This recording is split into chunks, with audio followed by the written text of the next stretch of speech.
คือตอนนี้ผมงงมากเลย เดี๋ยวนั้นเราต่อใส่วิสไลป่ะใช่ไม่ไม่อันล่างนี่ก่อนไม่มันเป็นข้าวดำอยู่ที่ฟันดึงออกเช็ดก่อนทีนึง อันนี้ก็ตัดลงได้เลยนะก็แค่ธรรมชาติชิว ธรรมชาติไปมีอันล่างอ่ะ ๆมันเป็นแสงที่สะท้อนเงา อ๋อมันกำลังอยู่ช่วงดัดอยู่ แต่ ใช่ ต ไหม อนนี้พริกติดเหมือนกันนะ ปี้และมิตรกับรายการจันไหลจันโลง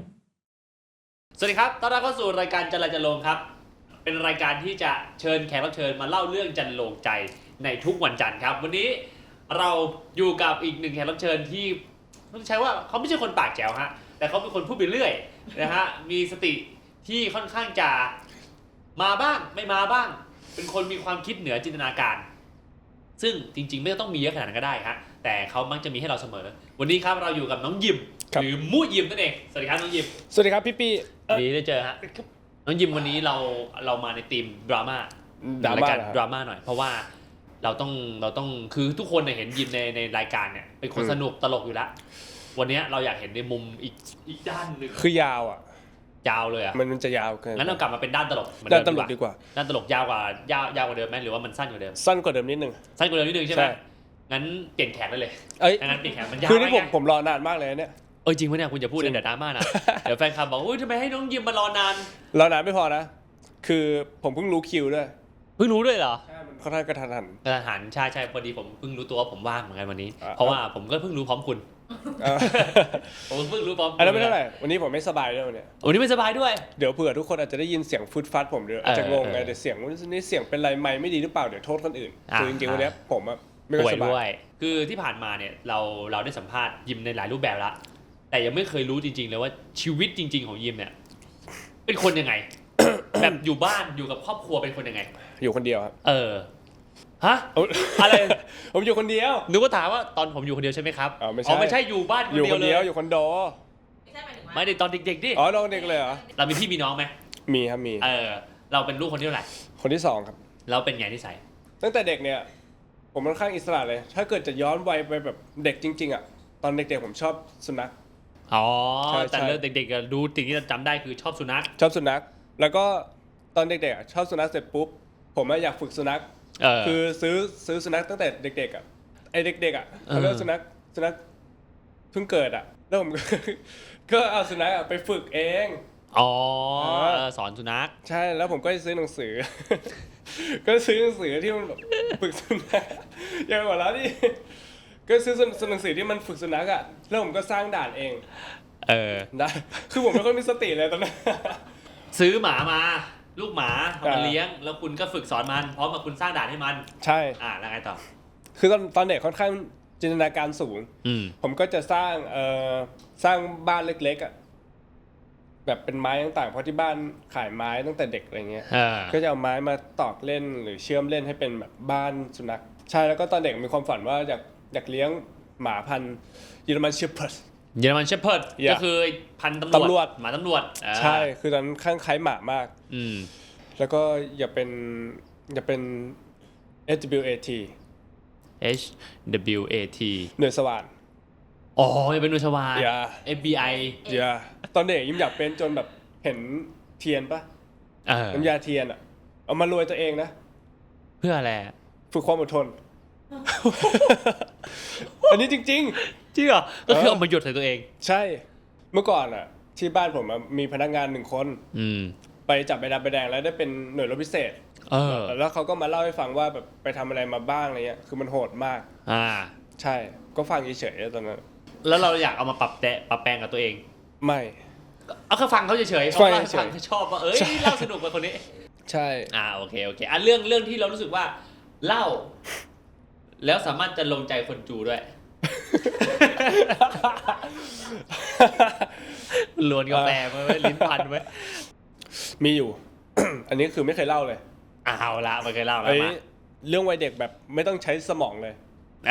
คือตอนเด็กอ่ะผมจะอินเกี่ยวกับว่าคลิปแกล้งคนใช่ไหมคือตอนเด็กอ่ะผมตื่นมาประมาณเที่ยงคืนประมาณเนี้ยเที่ยงคืนทุกคนที่บ้านหลับหมดแล้วแล้วผมอ่ะตื่นมาผมออกไปนอกบ้านอ่ะแล้วผมปีนเข้าห้องพี่ผมจะแกล้งไง จะแกล้งพี่ หลอกผีเงี้ยเหรอ เปิดเข้าหน้าต่างเพราะว่าก่อนที่จะถึงกลางคืนอ่ะ ผมแอบไปปลดกลอนปลดกลอนทิ้งไว้ วางแผนมาแล้ว วางแผนแล้ว ผมก็ออกไปนอกหน้าต่างแล้วผมก็จะแย่อย่างเงี้ยผมก็ขึ้นไปปุ๊บพี่เห็นปุ๊บ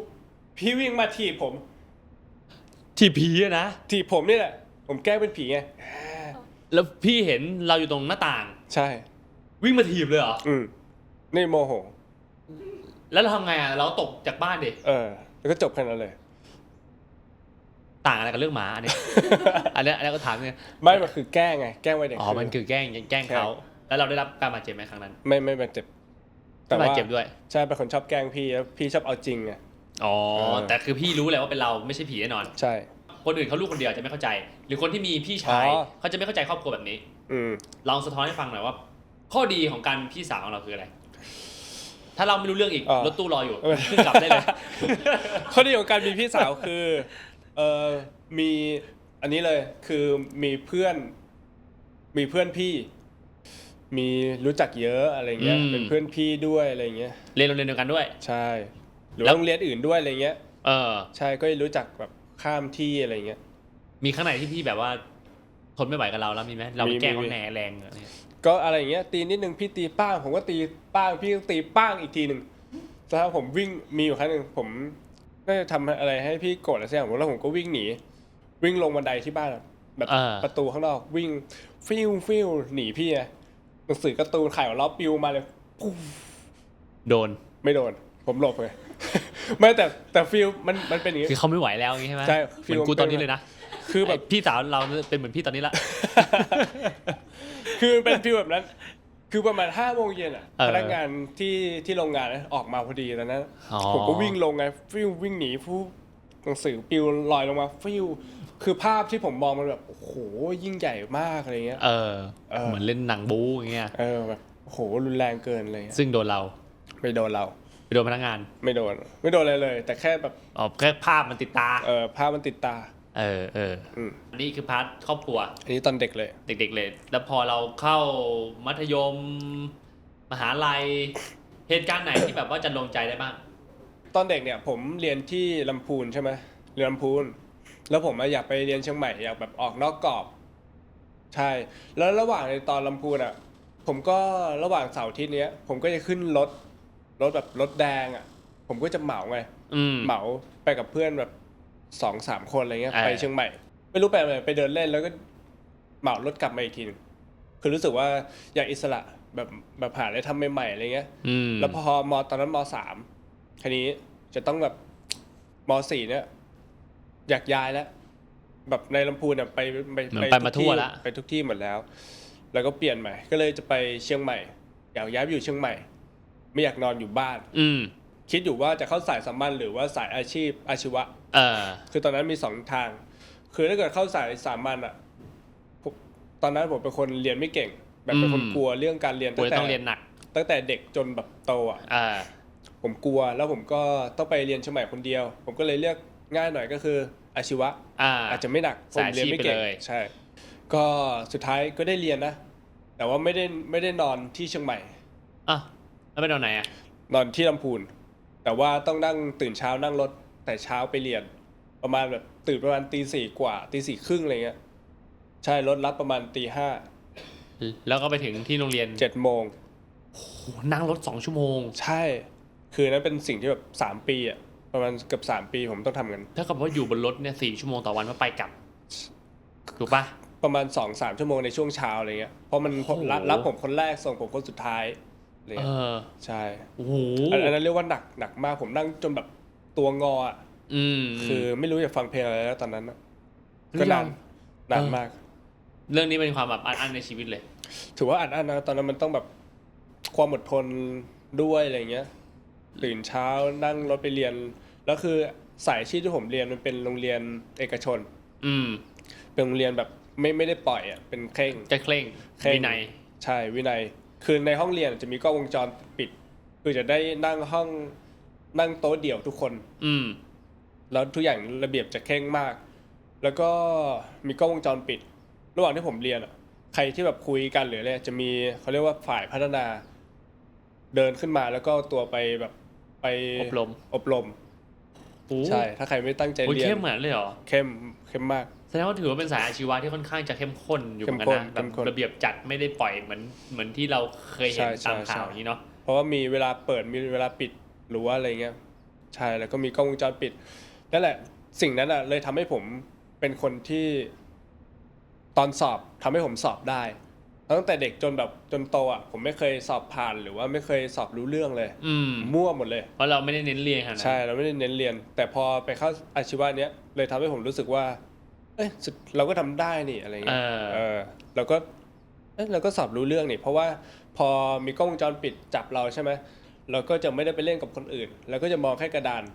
ข้อสอบก็ออกตามที่ครูสอนนั่นแหละเอ้ยอันนี้มีประโยชน์นะเนี่ยมีประโยชน์นะมีประโยชน์เลยทำให้เรารู้สึกว่าแบบว่าสุดท้ายเราก็เรียนเก่งขึ้นได้ถ้าเกิดเราตั้งใจเรียนอะไรเงี้ยในตอนนั้นอะไรเงี้ยผมก็เลยอันนี้เป็นสิ่งที่ดูเห็นความแตกต่างได้ชัดเจนคุณคิดว่าความสุดยอดอะไรของคุณที่ทำให้คุณเป็นดาราได้ในทุกวันนี้อะไรคือสิ่งที่สุดยอดสำหรับคุณอะที่พาคุณมาตรงนี้จริงๆฮะคือการที่มาอยู่ตรงนี้ได้มันไม่ได้แค่แบบความสามารถอย่างเดียวมันต้องอยู่ที่โอกาสหรือว่าต่างๆด้วยอะไรเงี้ยเพราะตอนนั้นผมก็ตัดสินใจไม่ทำแล้วแล้วก็ทุกอย่างก็ดูพัดพาให้ผมกลับมาทำจนได้อะไรเงี้ยถ้าเกิดความเป็นผมก็คิดว่ามันอยู่ที่จังหวะแล้วก็อยู่ที่อะไรที่เรามองไม่เห็นด้วยที่แบบอันนี้ฟิลนะผมฟิลแบบว่าเขาสร้างเราขึ้นมาเพื่อให้เรามาตรงนี้เพื่อแบบเดินทางมาทำหน้าที่ของเรามาเดินทางตามจุดที่เขาหมุดหมายเอาไว้วันนึงแล้วก็แค่ตายจากไปใช่ถูกไหมใช่แล้วเราก็ทำอย่างอื่นไปด้วยที่มีความสุขหรือว่าเป้าหมายอย่างอื่นไปด้วยอะไรเงี้ยแต่ว่าจุดตรงเนี้ยผมคิดว่าเป็นจุดที่แบบทำตามหน้าที่ที่แบบเขาวางไว้ให้เรามุมนี้ก็ไม่เคยคิดว่ะแล้วสมมติเราสามารถบอกเขาได้บอกคนที่ลิขิตชีวิตเราอยู่ตอนนี้ได้สมมติเขาได้ยินสมมติเขาฟังอยู่แล้วเขาก็จะปรับเปลี่ยนชีวิตเราให้ไปทางเราอยากจะขอให้ผมถูกลอตเตอรี่สัก100 ล้านเลย100 ล้านแล้วเพื่อผมจะได้เอา100 ล้านนั้นไปต่อยอดได้ผมมีทางอยู่แล้วแต่เขาลิขิตเพิ่มนะในวันรุ่งขึ้นล้มละลาย100 ล้านไม่เหลือสมมติกูไปฝากธนาคารแบบล่มจมไม่อย่างเงี้ย50 ล้านหายไปกับตาในวันพรุ่งนี้สมมติคุณมีเงินอยู่100 ล้านคุณจะไปทำอะไรใช้เงินได้แค่วันเดียวใช้ได้แค่วันเดียวเพื่ออะไรอ่ะ เพื่ออะไร คือถ้าวันเดียวอ่ะผมบอกคิดหน่อยยากไหมคำถามนี้ยากนะความจริงมันถือยากนะในการที่ต้องใช้เงิน100 ล้านยังไงให้คุ้มใน1 วันคือแค่จะจองตั๋วเครื่องบินก็ใช้เวลาไป 2-3 ชั่วโมงแล้วมันจะไม่ทันใช่ไม่ทันเนี่ยคือสิ่งที่ผมทำได้แล้วก็มีประโยชน์ที่สุดนะผมใช้100 ล้านนั้นนะในการแจกผู้คนเพราะว่าอะไรรู้ไหมเพราะอะไรครับคือถ้าเรารู้อยู่แล้วว่าแบบพวกนี้มันสูญสลายใช่ป่ะแต่สิ่งที่จะไม่สูญสลายก็คือความดีที่เราทำอันนี้สามารถจบรายการได้เลยนี่ปิดจบเลยเดี๋ยวค่อยเอาท่อนนี้ไปตัดออกตอนท่อนท้ายเดี๋ยวไม่ได้คุยไงเดี๋ยวไม่อยากคุยเพิ่มคือเรื่องราวผมมีเยอะนี่เป็นไงโหมุมดีคุณก็มีอยู่นะเนี่ยเยอะมากอันนี้ยังไม่รวมกับที่ผมช่วยหลายๆคนอีกนะงั้นเดี๋ยวไปต่ออาทิตย์หน้าไม่เอาขอเล่าก่อนคือเรื่องดีให้เรื่องนี้เดี๋ยวให้ผมมีเรียกคุณมาสัมภาษณ์อีกอาทิตย์หน้าไงไม่เอาอันนี้อาทิตย์นี้เอาเลยคือตั้งแต่เล่ามาตั้งแต่ต้นไม่ค่อยมีสาระอะไรแต่นี้เริ่มมีแล้วคือกาแฟมันเริ่มเซ็ตตัวเริ่มมานี่เริ่มเซ็ตตัวแล้วอันนี้เซ็ตตัวแล้วแต่ตอนแรกที่ผมเล่าไป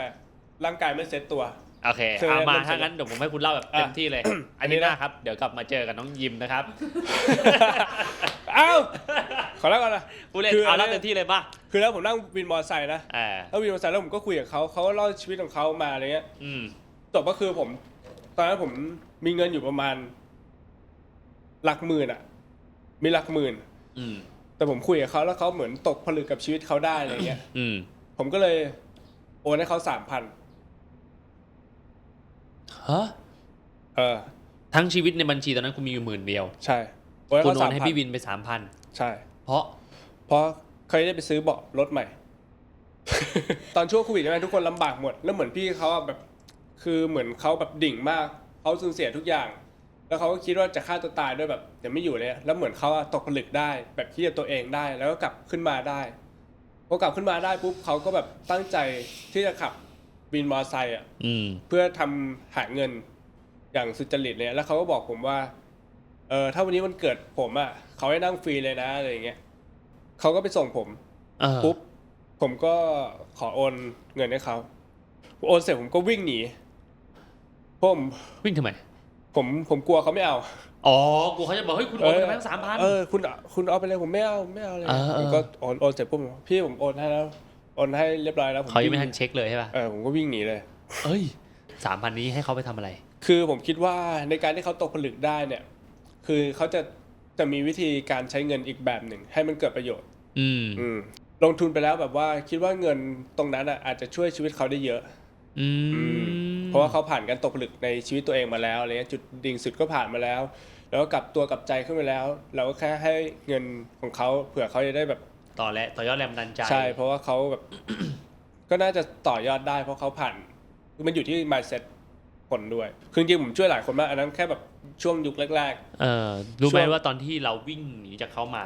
แล้วพอเขาขับไปเขาก็ดูเฮ้ยเงินเข้า 3,000 ลูกค้านี่ไม่โง่ว่ะให้โอนมาเกินว่ะสงสัยมันคงพิมพ์ศูนย์เกินมาตัวนึงมั้งอะไรเงี้ยถ้าเขาคิดอย่างนั้นทำไงก็แล้วแต่เขาถือว่าผมได้ทำในสิ่งที่ผมทำแล้วคือผมเนี่ยเป็นคนชอบแอบช่วยคน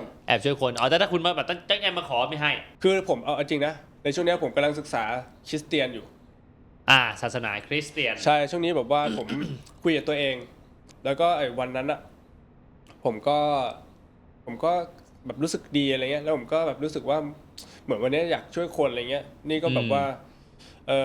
แบบพูดลอยๆพูดแบบอะไรก็พูดลอยๆแบบถ้าเกิดท่านอยากให้ผมช่วยใครก็ส่งมาได้เลยนะอะไรเงี้ยส่งมาได้เลยแล้ววันนั้นผมก็เข้าไปเซเว่นก็เดินผ่าป้าที่ขายอะไรบางอย่างอยู่แล้วก็ป้าแบบน่าเอ็นดูมากหรือว่าเขาพูดดีหลักคือพูดดีพูดจาดีอะไรเงี้ยผมก็เข้าเซเว่นแล้วผมก็เดินออกมาผมก็แอบดูตั้งแต่ตอนเข้าแล้วแอบดูแล้วผมก็ขึ้นรถผมก็แอบดูป้าที่กระจกหลังผมก็ดูคอยดูสังเกตเลยว่า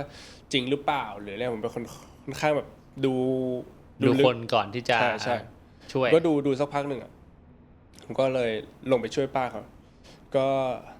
ตอนนั้นก็เหมือนเอาแบบอุ่นหนุนเขาก็เหมาเขาไปเหมาแล้วเหมือน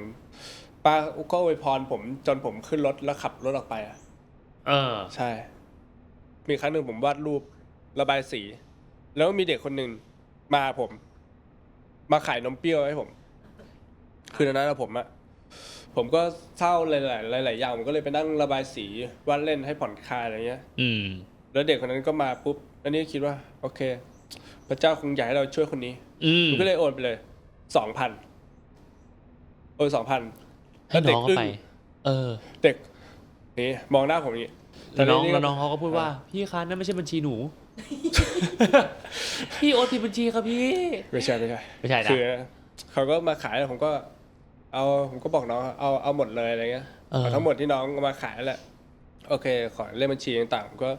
โอนเงินให้น้องเขาแล้วน้องก็แบบเปิดดูแล้วน้องอึ้งคือในวัยเด็กคือเงิน 2,000 บาทมันถือว่าเยอะมากนะถ้าเกิดในวัยแบบเด็กนักเรียนอะไรเงี้ยจนนักเรียนมาผ่านไปสักพักหนึ่งแม่กับเด็กก็ขับรถกลับแล้วขับกลับแล้วผมก็เงยหน้าขึ้นมาเด็กก็ยังมองผมอยู่มองแล้วเด็กก็ขอบคุณแบบนั่งท้ายมอไซค์ฟูลฟิลเราไหมฟูลฟิลมากแฮปปี้อันนี้เรียกว่าถือว่าเป็นคนแรกที่รู้สึกฟูลฟิลมากๆพร้อมกับนมเปรี้ยวรอบตัวใช่โดยที่เพราะเราสั่งมาเยอะมากแล้วผมเอากลับไม่ได้นะเราไปขายต่อไหมไม่ขายแล้วเอาทำยังไงกับไอ้นมเปรี้ยวที่เขาให้มาแล้วตอนกลับผมนั่งมอไซค์ด้วยเพราะแรกเรียกรถแล้วไม่มีรถรับเลยเพราะเขาเห็นนมเปรี้ยวเราเปล่าเขาคิดว่าเราจะขายเขาเปล่าผมก็เลยนั่งมอไซค์แบบแม่งถือเยอะเกินจนแบบพี่วินพี่ไม่ซื้อน้องไม่ซื้อแล้วขับผ่านไปเปล่าอีป่ะผมว่าไปได้อาจจะเป็นไปได้มอไซค์เขาเลยไม่รับมาดูว่าเราจะขายนมเปรี้ยวให้เขาหรือเปล่าจริงเพราะเป็นอะไรไม่รู้ทำให้ผมต้องแบกนมเปรี้ยวแบบหนักมากเหมือนกันกลับไปที่หอแต่คิดว่าใช่เราได้ช่วยเหลือน้องเขาใช่ไหมก็ดีนะผมว่าก็มีอะไรที่แบบแปลกๆดีจากคุณนี่นะคือมันก็เป็นเรื่องปกติที่ได้เจออะไรแบบนี้แหละมันมี2แบบนะผมช่วยหนึ่งช่วยแบบดูจริงๆแบบช่วยจริงๆอีกวิธี2คือช่วย ช่วยปกติ แต่ไม่ได้ดูลึก แต่คนที่ไม่ดูลึกคือผมจะช่วยแค่แบบนิด ไม่ นึ เย ง อะช่วยนิดหน่อย ไม่เยอะ แต่ถ้าเกิดคนที่ผมดูลึกแล้วก็แบบไว้ใจเขาในการที่แบบเงินนี้จะไม่สูญเปล่าหรืออะไรเงี้ยแบบสร้างให้เขาแบบดูรู้สึกแฮปปี้มากๆจริงๆเลยผมก็จะคือมีเท่าไหร่ผมช่วยได้เยอะมาก ก็ถือว่าช่วยเขาในความเหมาะสมที่เขาน่าจะ ใช่ เอาเงินเนี้ยไปต่อยอดชีวิตเขาได้ดี ใช่ผมแค่รู้สึกว่าผมก็ยังทำอะไรได้อีกเยอะอะไรเงี้ยผมก็ยอมที่จะเอาเงินให้เขาอะไรเงี้ย ให้ข้อคิดคนดูหน่อยว่าชีวิตยิมอ่ะมันทำให้ยิมเป็นแบบนี้ แล้วมันสอนอะไรคนดูได้บ้าง คือสิ่งที่จะให้ผมแชร์ในมุมของผมนะ คือความอดทนและไม่ยอมแพ้ผมเคยเขียนในลิสต์ไดอารี่ของผมไว้ เมื่อประมาณ3 ปีที่แล้ว ผมจะทำสิ่งบางอย่างต่อไป จนกว่าผมจะสำเร็จ แล้วก็ไม่ยอมแพ้ใช่ เดี๋ยวเรามาดูกันว่าจะสำเร็จไหมตะวันหนึ่งเนาะและแน่นอนว่าเรามีพาร์ทเนอร์คู่ใจที่ทำให้เราก็มียิมในวันนี้เหมือนกันเตอร์ยิม ครับ บอกอะไรถึงน้องติวเตอร์หน่อย ก็ต้องเป็นเรียกว่าเป็นเหมือนเรามี2 คนไม่ใช่คือเหมือนแบบว่า เหมือนเป็นส่วนหนึ่งในชีวิตบางคนเขาจะเรียกว่าแบบว่าเหมือนคู่ชีวิตเพราะมันเป็นสิ่งที่เติบโตมาในวงการนี้แบบมาพร้อมกัน ที่แบบเริ่มจับคู่แล้วก็เดินทางตั้งแต่วันแรกจนถึงตอนนี้ด้วยกันเลยส่วนมากชีวิตคู่ของแต่ละคู่ของแต่ละคนเลยเขาก็ยังมีพาร์ทเนอร์ของเขาเลยซึ่งพาร์ทเนอร์ก็เปรียบเหมือนตัวเราเหมือนตัวเราเวลาทำงานอะไรเงี้ยเราก็ต้องนึกถึงพาร์ทเนอร์เราด้วยอะไรเงี้ยเป็นส่วนที่สำคัญคือเรียกว่าลืมไม่ได้ลืมไม่ลงขอบคุณเขาหน่อยวันนี้คือผมอาจจะไม่ได้มองในมุมที่ขอบคุณแต่ก็จะมองในมุมที่เหมือนอวัยวะอีกส่วนหนึ่งเพิ่มเข้ามาเลยมันเหมือนเป็นสิ่งที่แบบเชื่อมต่อกันไปแล้วเหมือนเป็นส่วนหนึ่งของกันไปแล้วแบบนั้นก็ต้องขอบคุณที่ยังอยู่ด้วยกันมาถึงตอนนี้นี่ก็ถือว่าผมว่ามันมีเรื่องราวดีๆที่เกิดขึ้นในชีวิตของเราเพราะการเดินทางมันไม่ได้มาด้วยตัวคนเดียวอยู่แล้วมันต้องมาจากการที่เราได้เรียนรู้ประสบการณ์จากคนรอบข้างเราได้มีความมุ่งมั่นและความอดทนที่เราสะสมมาเนาะแต่แล้วต้องขอบคุณแฟนคลับจริงๆที่ซัพพอร์ตผมมาตั้งแต่ในเฮียบางคนอยู่มายาวนานมากบางคนก็เพิ่งเข้ามาเลยก็รู้สึกขอบคุณมากๆที่ทำให้เราได้อยู่ต่อซึ่งบางอย่างก็สิ่งที่ผมอยู่ต่อก็อยู่ต่อเพื่อแฟนคลับคือถ้าเกิดไม่มีแฟนคลับเราก็ไม่รู้อยู่ต่อไปทำไมคืออีกอย่างหนึ่งที่ผมไม่ค่อยมาโซเชียลก็เหมือนที่ผมพูดไปก่อนหน้านี้นะฮะแล้วก็อีกอันหนึ่งก็คือผมเนี่ยส่องแท็กตลอดแล้วก็รับรู้ถึงการมีอยู่ของทุกคนตลอดนะเพราะว่าผมเนี่ยก็แอบส่องตลอดแต่ไม่รู้จะมาเล่นยังไงหรือว่าทวิตยังไงผมก็กลัวทวิตไปเฉยๆเลยผมก็เลยเลือกที่จะไม่ทวิตแล้วก็เลือกที่จะดูทุกคนใน Twitter หรือการแท็กมาเลยก็ยังคือเรียกว่าเป็นชีวิตประจำวันไปเลยคือมีทุกคนอยู่ในทุกๆวันแล้วก็เรียกว่า respect ของแฟนคลับทุกคนที่รักเราที่ทำให้เราอยู่ตรงนี้ต่อไปใช่แล้วเราก็ยังรักแฟนคลับทุกคนไม่ว่าคนนั้นจะไปชอบคนนู้นคนนี้หรืออันนั้นมันคือเรื่องปกติแต่ผมมองว่าผมก็ยังมีเส้นเรื่องราวของตัวเองในวัยที่21 22 23เนี่ยเราเคยเจอแฟนคลับคนนี้23เราเคยเจอแฟนคลับคนนี้เรามีเรื่องราวดีๆหรือมีความสุขในการทำโมเมนต์ตรงนี้มันก็จะอยู่ในชีวิตผมตลอดไปผมก็มองย้อนกลับไปเมื่อตอนนิ่งเฮียตอนพี่เจตคนกลางตอนรักใต้บรรทัดอย่างเงี้ยมันคือเหมือนเป็นไดอารี่ของตัวผมเองจนผมตายไปอะไรเงี้ยก็เลยมันเป็นสิ่งที่มีความสุขร่วมกับแฟนๆทุกคนผมก็ย้อนดูไดอารี่ของตัวเองในทุกๆปีตลอดฝากผลงานหน่อยปีนี้เราจะได้ดูอะไรของน้องยิมบ้างก็ขอฝากผลงานนะครับตอนนี้มีรีสตาร์ทน่าจะเริ่มถ่ายประมาณช่วงผ่านครึ่งปีแรกไปครึ่งปีหลังนะฮะแล้วก็มีอีกโปรเจกต์หนึ่งที่ยังไม่ได้บอกยังไม่ได้ประกาศนะเพราะว่ายังเป็นโปรเจกต์ลับแต่อาจจะมาถึงก่อนรีสตาร์ทนะครับก็อยากให้ทุกคนติดตามด้วยนะครับเพราะว่าเขาเลยยังไม่บอกก่อนเพราะว่าอาจจะมาก่อนเร็วๆนี้แน่นอนนะฮะแล้วก็อีกอันหนึ่งก็หอตัวดีนะฮะคือเป็นสิ่งที่น่าเล่นมากแล้วก็คิดว่าน่าสนุกมากเนาะจริงๆหอตัวดีนี่ก็น่ารีบทำกันนะใช่ไหมเพราะว่าเขาอยู่ในช่วงพัฒนาบทอยู่ตอนนี้แต่คิดว่ามันทำเป็นตอนๆได้ เดี๋ยวได้รอติดตามผลงานอีกมากมายอยากเล่าอะไรไหม เยอะ อาทิตย์หน้า โอเค วันนี้ขอบคุณน้องยิมมากๆสวัสดีครับ จบเลย จบเลยอันนี้แหละเก่งมากแล้ววันเนี้ย เก่งมาก กาแฟเข้าเครื่องเนี่ยเอาอีกแก้ววะ ผมว่าเริ่มกลับมาฮิตใหม่แล้วตอนเนี้ย